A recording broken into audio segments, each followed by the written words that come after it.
The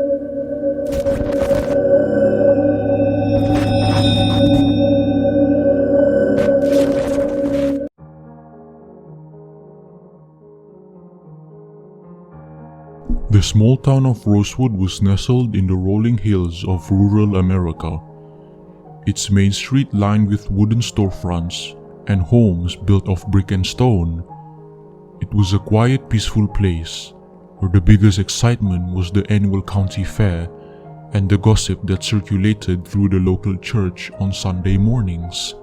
But all of that changed on the night of the full moon in 1913, when a skinwalker arrived in Rosewood.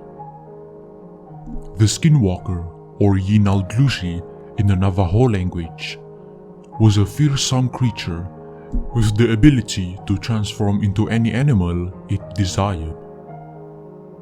It was said to be a wicked being born of a human who had committed terrible atrocities and was cursed by the spirits to roam the earth in a never-ending cycle of transformation.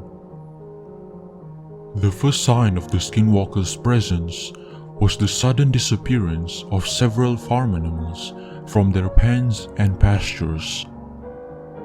Chickens, goats, and even a few cows vanished without a trace, leaving behind only their empty stalls and pens.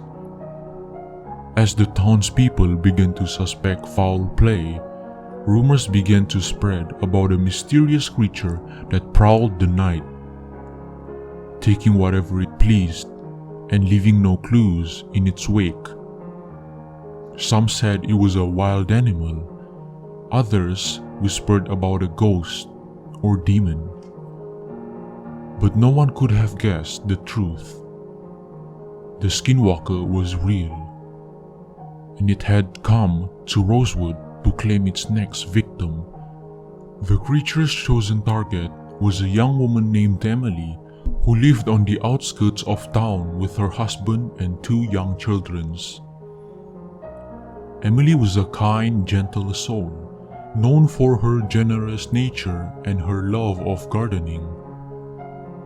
One evening, as she was tending to her flowers in the backyard, she heard a rustling in the bushes.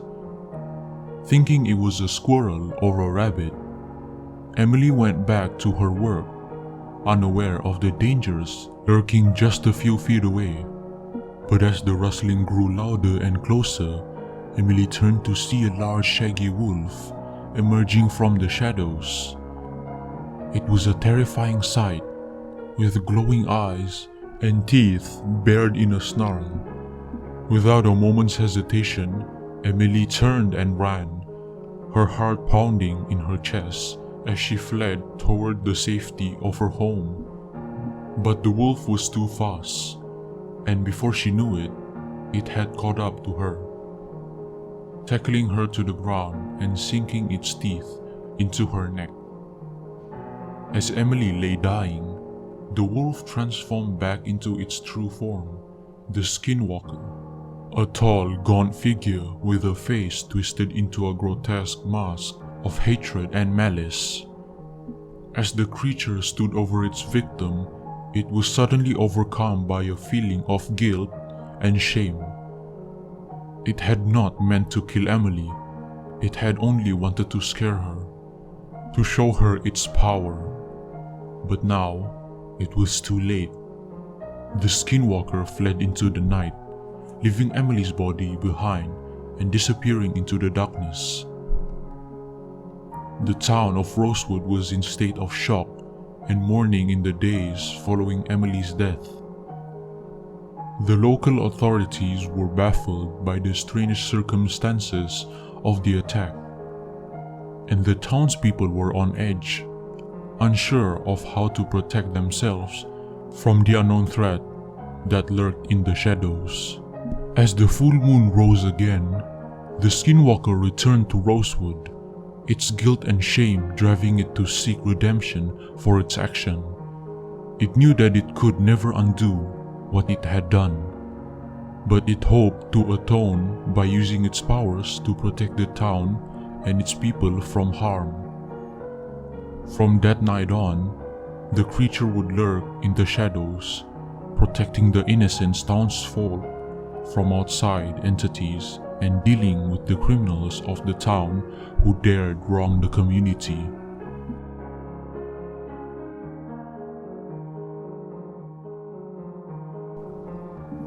I had always heard stories about the skinwalkers, but I never thought they were real until that fateful night.